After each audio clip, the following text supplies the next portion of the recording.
Bullet ব্যবহার করে content highlight করা পদ্ধতি।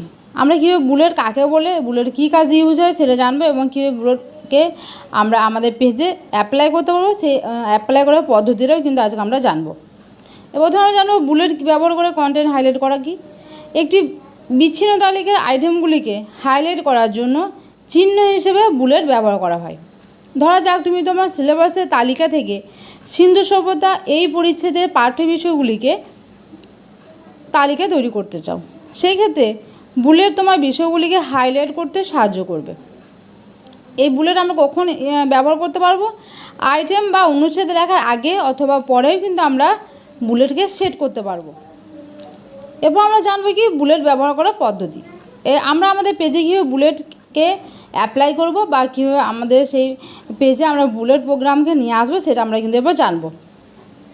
বিষয়বস্তু লেখার আগে যে লাইনে তুমি বুলেট চাও সেখানে কার্সারকে নিয়ে যেতে হবে। তাহলে আমি যে লাইনে আমার বুলেটটা চাইছি সেখানে কিন্তু তার আগে আমাকে কী করতে হবে, সেখানে মাউস পয়েন্টারকে আমাকে কিন্তু নিয়ে যেতে হবে। যদি বিষয়বস্তু ইতিমধ্যে লেখা হয়ে থাকে তাহলে কী করতে হবে, সেই বিষয়বস্তু বা আইটেমগুলিকে আমাকে কী করতে হবে, বুলেট যুক্ত করতে চাইলে সেগুলোকে সিলেক্ট করতে হবে। ধরুন আমি যদি না লিখে ফেলে থাকি তাহলে আমাকে সিলেক্ট করতে হচ্ছে না, কিন্তু যদি ইতিমধ্যে আমি লেখাটা লিখে ফেলে থাকি তাহলে কী করতে হবে, আমাকে সেই লাইনগুলোকে বা অনুচ্ছেদগুলোকে কিন্তু আমাকে সিলেক্ট করে নিতে হবে।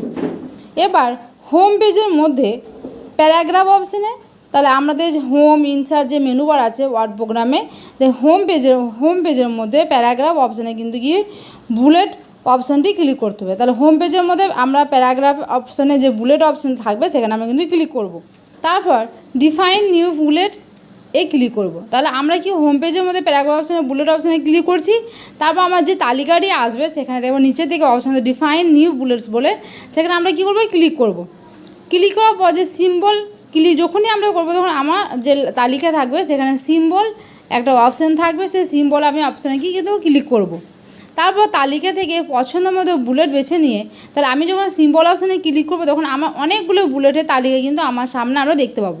তখন সেখান থেকে আমরা কী করবো, যে কোনো আমাদের পছন্দ মতো একটা বুলেট বা চিহ্ন যাকে বলছে সেই চিহ্ন আমরা কী করে বেছে নেবো এবং ওকে বেছে নেওয়ার পরে কিন্তু আমরা ওকে দেওয়াবো।